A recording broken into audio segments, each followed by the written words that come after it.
to Aline, the subject and object.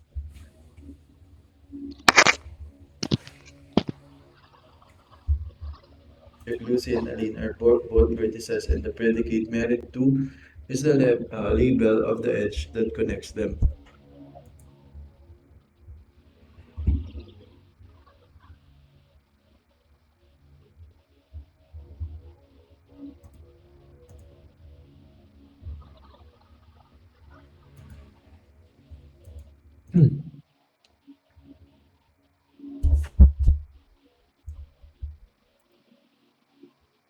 Example 2.6 shows the same data as in example 2.3, written as triples in a format called turtle, a subset of notation 3 and 3. Example 2.3, a subset of the data in figure 2.5 represented as a cipher query, like create Namerica, location, name, North America, type, continent. Next line USA, location, name, type. Next line Idaho, name, etc., etc. Example 2.6, a subset of data in figure 2.5 represented as turtle triples. At prefix less than URN example. Next line Lucy, A, person. Next line Lucy, name, quote Lucy, etc. In this example, vertices of the graph are written as underscore some name. The name doesn't mean anything outside of this file. It exists only because we wouldn't know which triples refer to the same vertex. When the predicate represents an edge, the object is a vertex, as in underscore Idaho within underscore USA. When the predicate is a property, the object is a string literal, as in underscore USA, name, quote United States. It's quite repetitive to repeat the same subject over and over again, but fortunately you can use semicolons to say multiple things about the same subject. This makes the turtle format quite nice and reachable. See example 2.7. Example 2.7, a more concise way of writing the data in example 2.6. At prefix less than URN example. So underscore Lucy, a person, etc. The semantic web. The semantic web is fundamentally a simple and reasonable idea. Websites already publish information as text and pictures for humans to read. So why don't they also publish information as machine-readable data for computers to read? The Resource Description Framework, RDF, was intended as a mechanism for different websites to publish data in a consistent format, allowing data from different websites to be automatically combined into a web of data, a kind of internet-wide database of everything. Unfortunately, the semantic web was overhyped in early 2000, but so far hasn't shown any sign of being realized in practice, which has made many people cynical about it. It also has suffered from a dizzying plethora of acronyms, overly complex standard proposals, and hubris. However, if we look at past those failings, there's also a lot of good work that has come out of the Semantic Web project. Triples can be good internal data model for applications, even if you have no interest in publishing RDF data on the Semantic Web. The RDF data model. The turtle language we used in example 2.7 is a human-readable format for RDF data. Example 2.7, a more concise way of writing data in example 2.6. So it's the same concise data, but the turtle language we use is actually a human readable format for that RDF data. Sometimes RDF is also written in an XML format,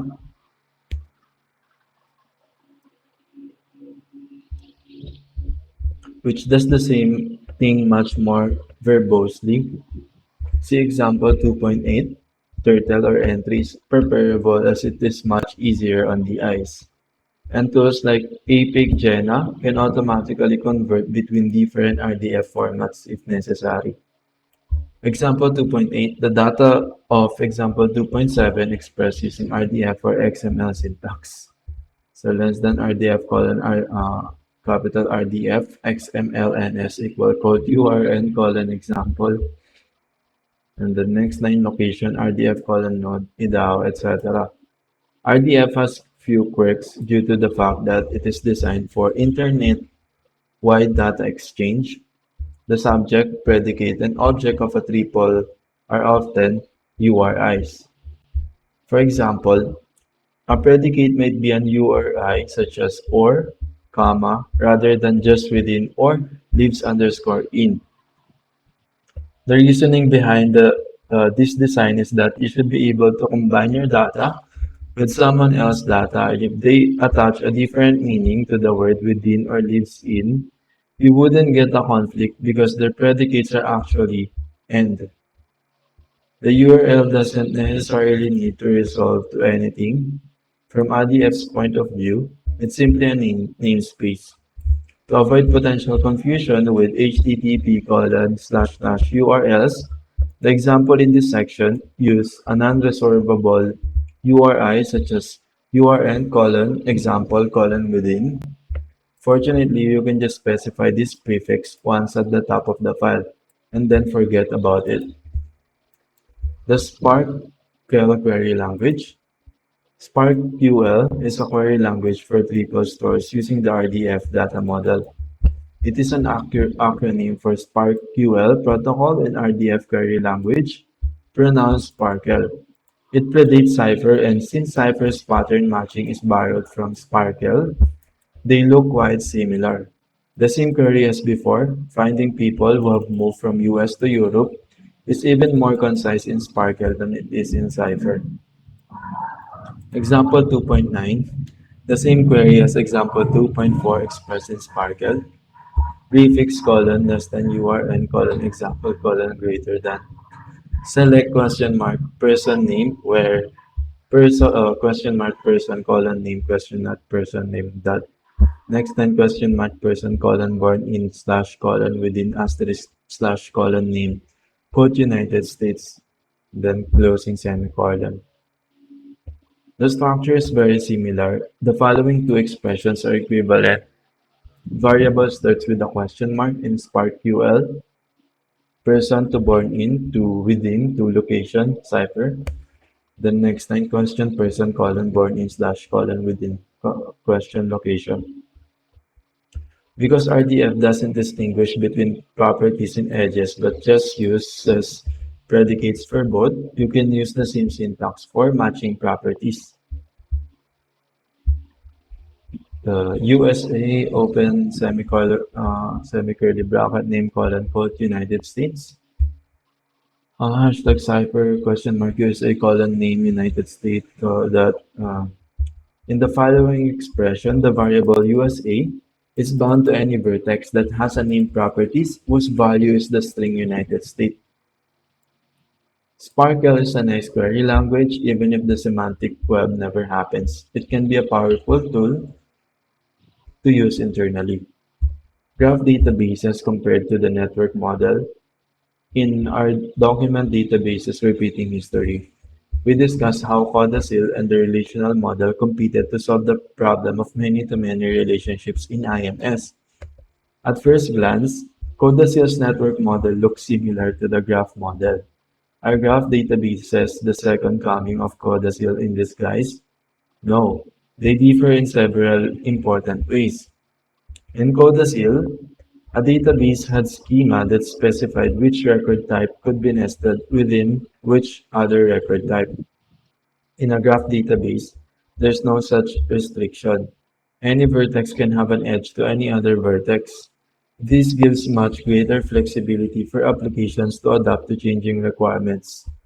In CODASIL, the only way to reach a particular record was to traverse one of the access paths to it.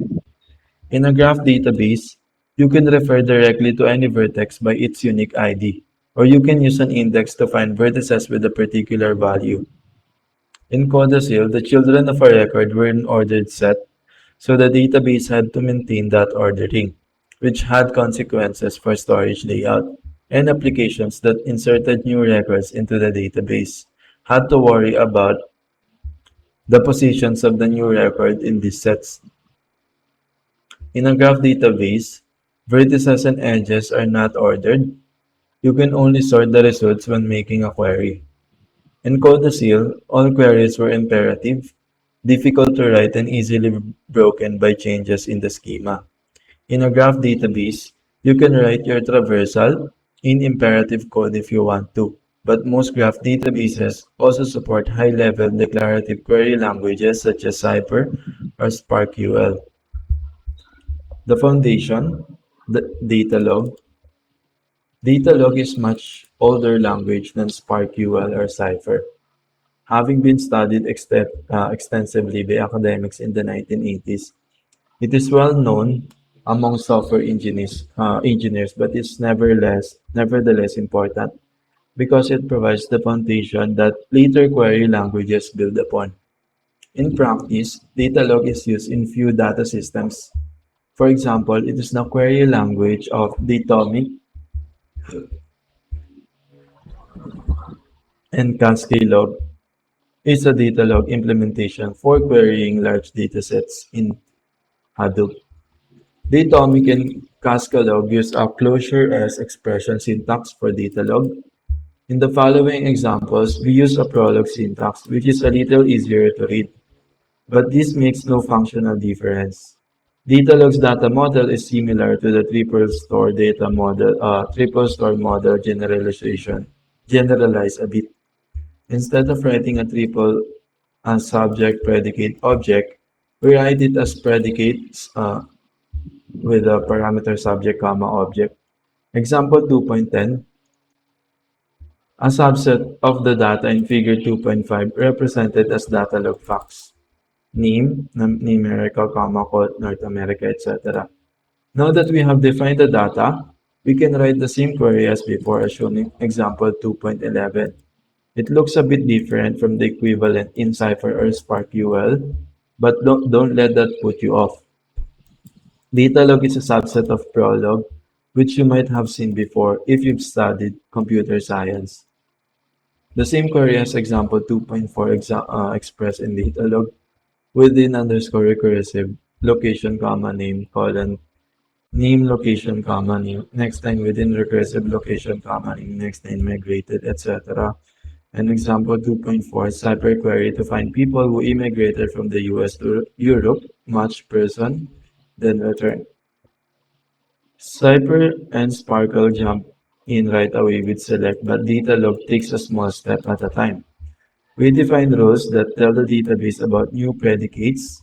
Here we define two new predicates within underscore recursive and migrated.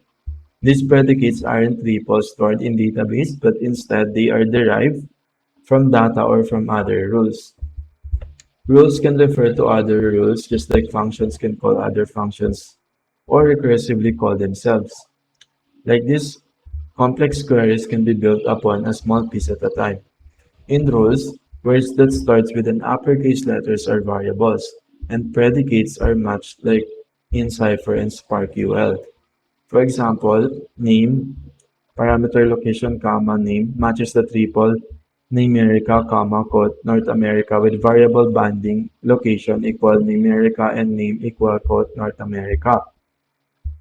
Our rule applies if the system can find a match for all predicates on the right-hand side of the colon dash operator.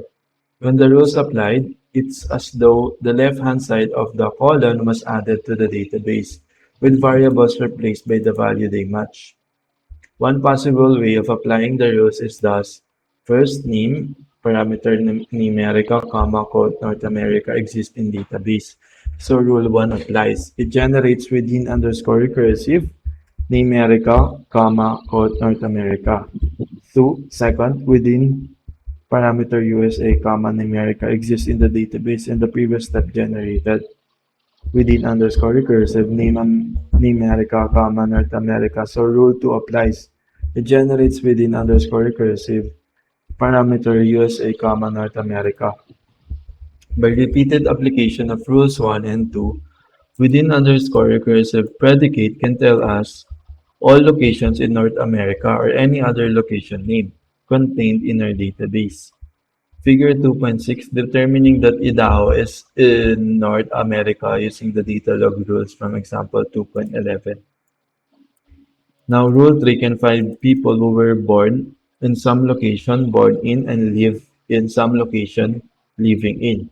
By querying with born in equal quote United States and living in equal quote Europe and leaving the person as a variable who, we ask the data log system to find out which values can appear for the variable who. So finally, we get the same answer as in the earlier Cypher and Sparkle queries. The data log approach requires a different kind of thinking to the other query language discussed in this chapter, but it's a very powerful approach because rules can be combined and reused in different queries. It's less convenient for simple one-off queues, but it can cope better if your data is complex. So one of the key things here is in rules or in these different languages, functions create multiple functions. I mean, a letter could produce words or a words could produce sentence and sentence to paragraphs. It's the same principles that applied here. Just like a function could be nested in multiple function, the rules in Datalog in this different query language can be nested in other things as well that could make you perform complex functions.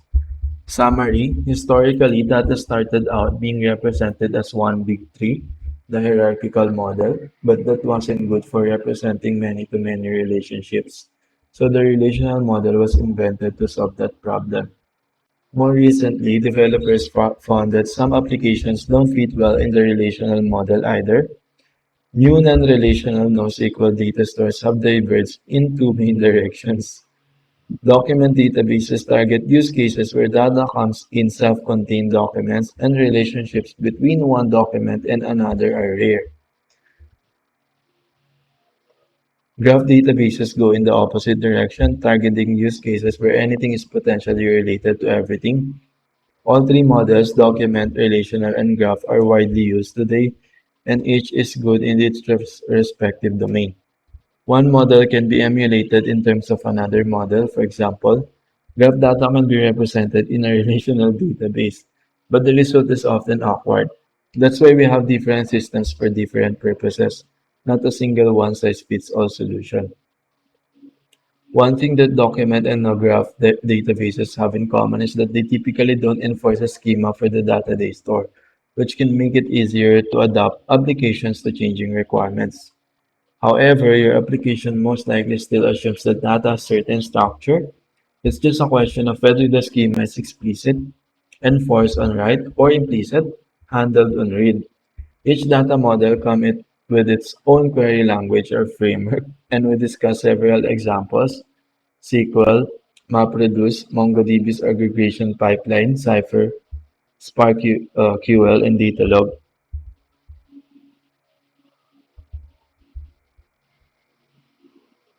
So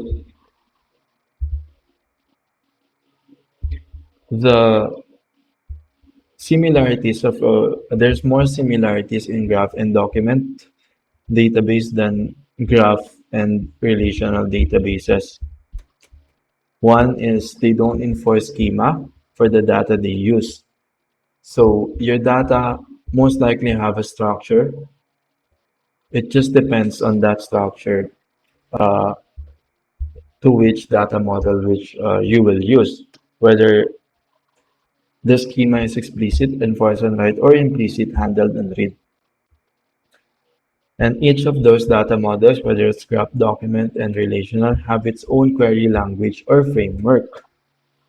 So it's a language or a framework, kind of like the Vue and Angular is a framework and React is a library. SQL, MapReduce, MongoDB's aggregation 5.9, Cypher, Spark, QL, and Datalog are all the frameworks or language for those data models. We also touch on CSS and XSL/XPath, which aren't database query language but have interesting parallels.